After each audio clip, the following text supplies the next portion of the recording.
Yellowjackets is a show with a lot of mysteries.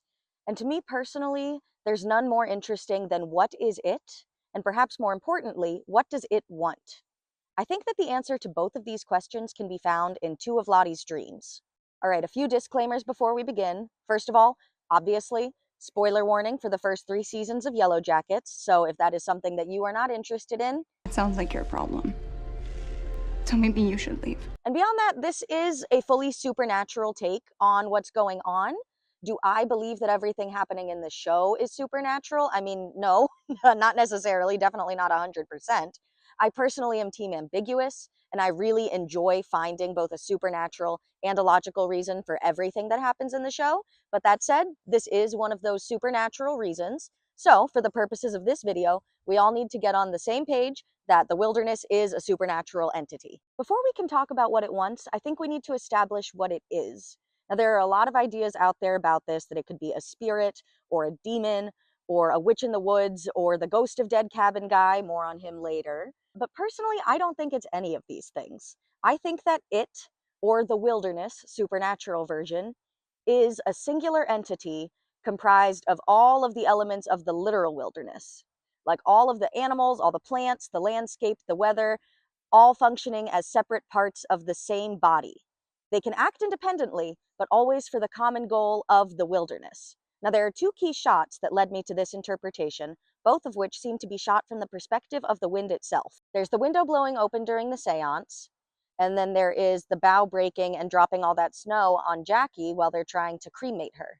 So as I'm sitting here editing, it also occurred to me that sometimes when they listen to the wilderness, they mean it in a sort of vague supernatural sense, but there are other times that they mean that they are literally listening to the wilderness, listening to the wind, listening to the animals.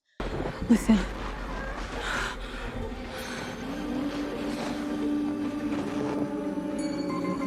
This way. So that's another point in favor of the supernatural wilderness being the literal wilderness. Now, I don't think that the wind just woke up and decided to do all of this. Again, I think that it is a part of this larger wilderness hive mind, for lack of a better term. However, I do think there is a singular piece of the wilderness that has been here with all of the parts, all of the land, all of the weather, animals, plants, for centuries and centuries and centuries. I think that part is kind of calling the shots. And that is the part I have come to refer to as the real Antler Queen. And no, I do not mean Shauna Shipman. So who is the real Antler Queen?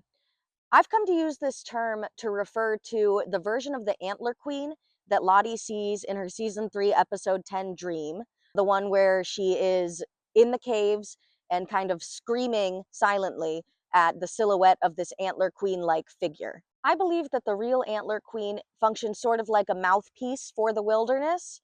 Like that's who Lottie has been talking with and praying to this whole entire time. I do think it's interesting that Shauna dresses up almost identically to the real Antler Queen during the feast after Mari's hunt. Since Lottie has that dream prior to Mari's hunt, I have to imagine that she in some way communicated this outfit idea to Shauna.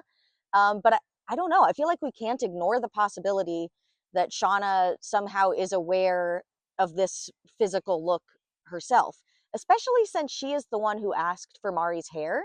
Bring me her hair. Because the real Antler Queen does have locks of hair on it. So I don't know. Maybe Shauna's seen it too. Much like the girls themselves, I think that the real Antler Queen, and by extension the wilderness, values self-preservation above all else. The way that it achieves this is by forcing outsiders, like the Yellowjackets and like the scientists, to either die or assimilate. What I mean by assimilate in this context is that they have to leave everything about civilization behind and embrace their more animalistic side, becoming a part of the literal wilderness the same way that a deer is part of the literal wilderness. The reason that I believe the wilderness kills those who won't assimilate is because of the sheer amount of similarities between 2 extremely unlikely characters. The first one being Jackie, and the second one being, drumroll please, Edwin! He's the frog scientist that dies like immediately, in case you'd forgotten who he was. They both are really not into being in the wilderness. They're the only ones in the entire series to get minor, normal outdoor injuries, Jackie's poison ivy and Edwin's blisters. Jackie is being cheated on, and Edwin is like 2 seconds away from being cheated on. Jackie loses an ear, Edwin nearly loses an ear. Jesus Christ, almost took my ear off. Edwin refuses to eat what the wilderness and Cody provides, opting instead for his protein bars, and Jackie, towards the end of her life, refuses to eat at all. They both decide to walk away from the groups that they entered the wilderness with, and they both die senseless, completely preventable deaths because of it. With both of them, either shortly before or after they die, Lottie tells them that They don't belong. and perhaps most importantly, they both still saw the girls as a high school soccer team. You all are, oh my God. I think all of this together is proof enough to the wilderness that these people do not belong here, and I think that's why it kills both of them. And yes, I do mean the wilderness kills both of them. Jackie obviously dies because of the snowstorm. Snowstorm is clearly a part of the wilderness. I do think it was pretty targeted towards her, considering the fact that literally the night before, everybody but Jackie slept outside, and they were perfectly fine. But the next night, Jackie does it, and immediately, boom, dead Jackie. Edwin is, of course, killed by Lottie, but personally, I do think at that point, she is fully entrenched in the wilderness. She is just hearing and executing the plans that are brought to her by the real Antler Queen. And I think that's also probably why she did it so immediately. Like, she literally did not let that man get more than 2 full sentences out before she just... There's also the fact that so many of the people who died in the wilderness died while trying to preserve their own humanity in a way. Laura Lee dies because she goes to try to get help from the outside world. I have decided that I'm going to take the dead guy's plane and fly south. Kristen dies because she's upset with Misty for trapping them there. You're the reason we never got rescued? Javi dies because he's trying to save Nat from the hunt. There's a place the others don't know about it. I can take you there. Coach Ben dies because the girls have put him on trial because he won't get involved in the cannibalism. Like, let's be real. It doesn't really have very much at all to do with the fire. They just think that he's judging them because he won't partake in the cannibalism. I mean, he's judged us this whole time. He's not one of us. Mari, I'm going to be honest, I don't really have an explanation for that fits into this lens, so sorry. As the ones who refuse to devolve are continuously picked off, the ones that are left become more and more entrenched in the literal wilderness, which in turn makes them into a new facet of the supernatural wilderness. And this is where I think that the survivors, as well as most of the fan base, gets it wrong. I don't think that it is a part of the girls. I think that the girls are a part of it. That's why Lottie has all of the "my will is your will" and "when your will and its will become one," all of those types of lines in the season 3 finale, because she is a literal part of the wilderness, the same way that my fingers are a literal part of me. Like, yeah, I guess my fingers have will, but their will is my will, because there's not really much of a difference between me and them. You know, there's no it, right? It was just us. Is there a difference? But with that said, I do think that there is a difference between those who assimilated into the wilderness and those who were born into it. And I think that that is why Lottie is so obsessed with both of Shauna's kids. Because Shauna is a part of the wilderness, the kids started their existence as a part of Shauna, so they've really only known life as a part of the wilderness. They have nothing else to compare it to. Which brings me to... It's you. The aforementioned real Antler Queen dream is one of 2 Lottie dreams at the beginning of season 3, episode 10. The second one being an adult Lottie dream. In her dream, teen Lottie stands in the morgue wearing an outfit that is very reminiscent of her pre-crash self. She stares at her dead adult body on the table until it abruptly sits up, alive and wearing Laura Lee's nightgown. She gasps and looks around frantically, saying, Did I miss it? to her teen self. Teen Lottie shushes her and reassures her, "You didn't miss anything. Do you remember what we promised?" Adult Lottie nods and her teen self smiles and says it's time to meet her. Adult Lottie looks nervous, but nods and steps out of the bed. Once she does, a long gown falls down over her feet, and she is transported to the mysterious tunnels we saw during her baptism. Adult Lottie walks in her teen self's footprints, but this time, we hear a baby crying in the distance. She walks up the stairs to the altar just like before. This time, the candles are blown out by a gust of wind. She awakes, now wearing her normal adult Lottie pajamas, in what we later find out is the basement of the building she grew up in. I believe that this is meant to show us that she was sleepwalking during this dream, although a lot of viewers, including myself, were really confused about that at first, because if you don't notice her switch from the Laura Lee nightgown. It is really confusing as a viewer. I'm going to be completely honest. You have to pay really close attention to the clothes here for this to make sense.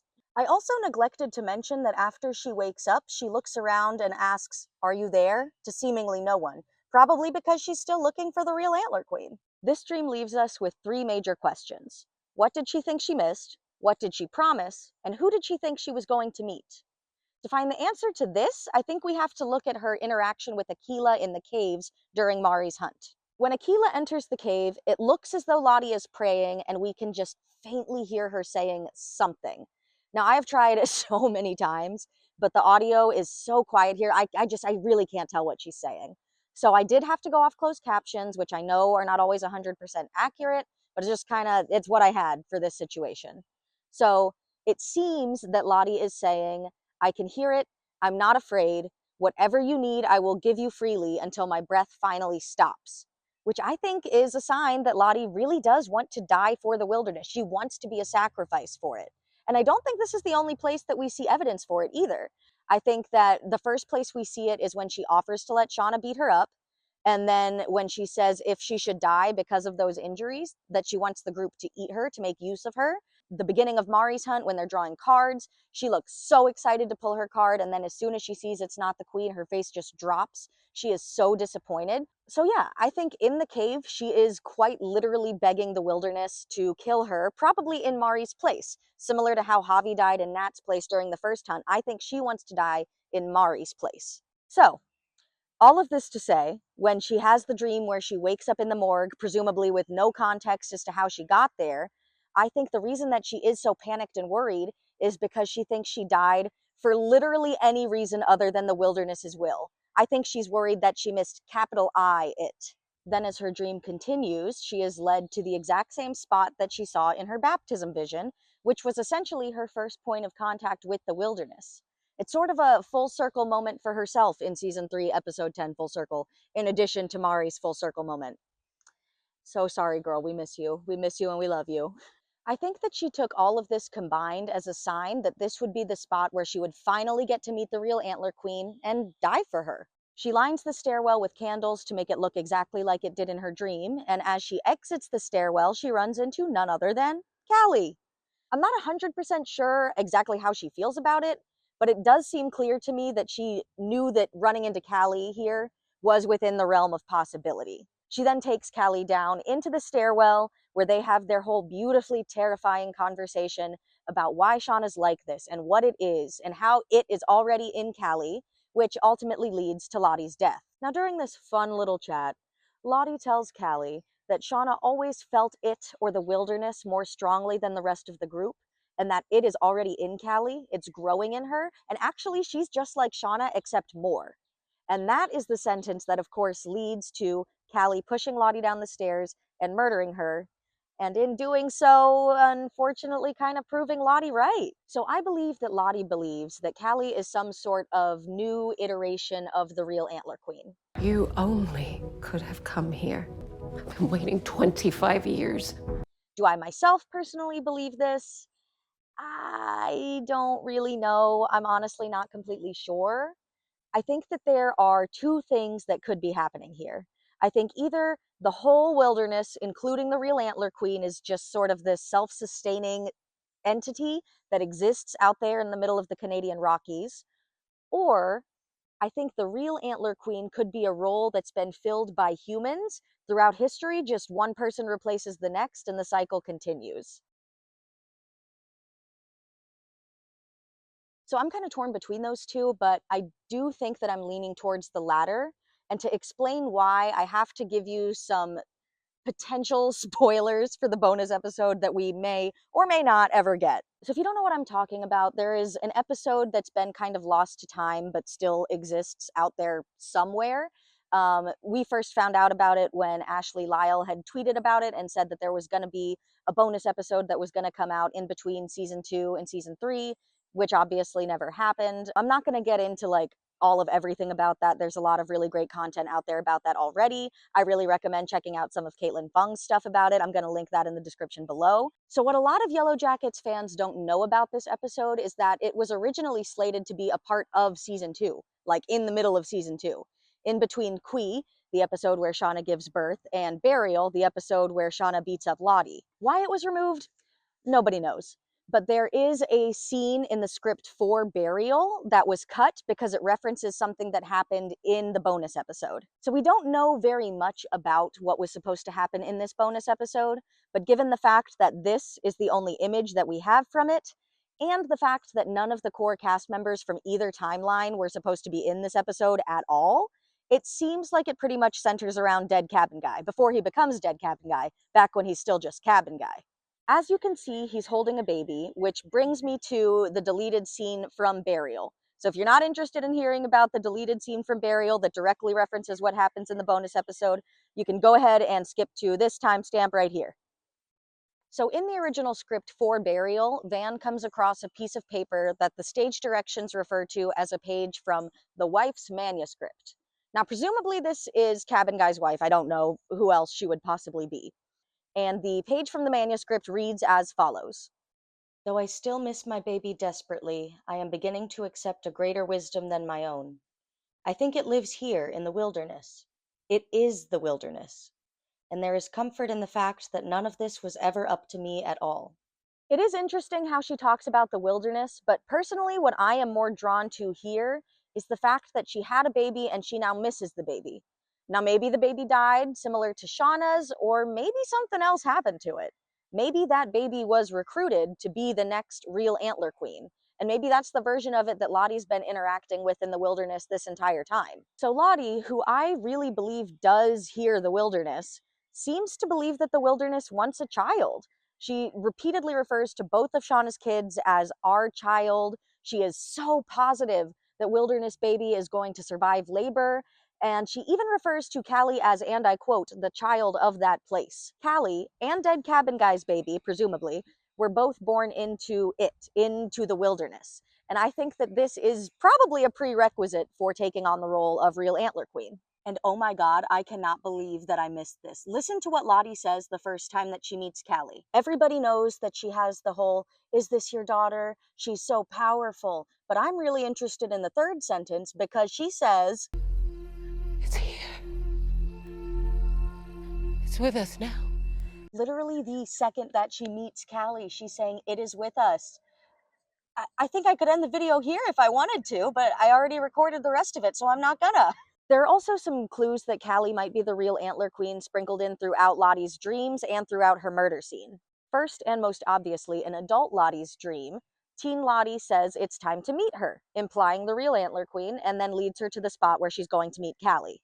There's also the fact that there is a baby crying in the season 3 episode 10 version of the hallway dream, where there's no baby crying in the season 1 episode 6 version of the hallway dream, which could be an indication that either a new real Antler Queen is being born, or that maybe she needs to look to the survivors' children. Why can't you hear him? Why can't you hear him crying? Why can't you hear him? Why can't you hear him? Then there's the fact that the way Lottie interacts with the candles in the two versions of those hallway dreams are very different. During her baptism version in season 1, episode 6, she uses this little stick thing, which, sorry, I really tried to look this up, but I could not figure out what this was called. So she uses this little stick thing to transfer the flame from one of the candles to the one unlit candle. But then, in the season 3, episode 10 version of the dream, all of the candles are lit, but they get blown out by a gust of wind before she's able to touch them. So in the baptism version of the dream, I think the fact that she lights an unlit candle could just be a sign that, the wilderness is already all around her. She just needs to accept its influence over her. And that's what she's doing by lighting the one unlit candle. She's spreading the influence to herself and to the group that she's with. But then in the season 3, episode 10 one, when they all blow out, I think it could be just a warning that Lottie herself is about to die, or it could be a warning that, the version of the real Antler Queen that you've been speaking to for all of these years is on her way out. This is over. I also neglected to mention earlier that adult Lottie's season 3, episode 10 dream is intercut with clips of the baptism dream, and that could be two things, in my opinion. Either it could be that adult Lottie didn't actually see her teen self, and that was just kind of a little bit of a flashback for us as the audience, just a sort of a reminder why this feels so familiar and why this is so significant. Or it could be the case that adult Lottie does actually see her teen self during that dream. And if that is the case, then I think it's probably a sign that another teen girl, specifically Callie, is starting to accept the wilderness's influence over her. And then in the murder scene itself, there is a change in the music that feels a little suspicious to me. Because throughout the majority of this scene, it's just the generic kind of Yellowjackets spooky vocalization music that's playing. But as they go up to the top of the stairs where Callie murders Lottie, the music switches back to the song that was playing in the original Real Antler Queen dream that teen Lottie had shortly before Mari's hunt.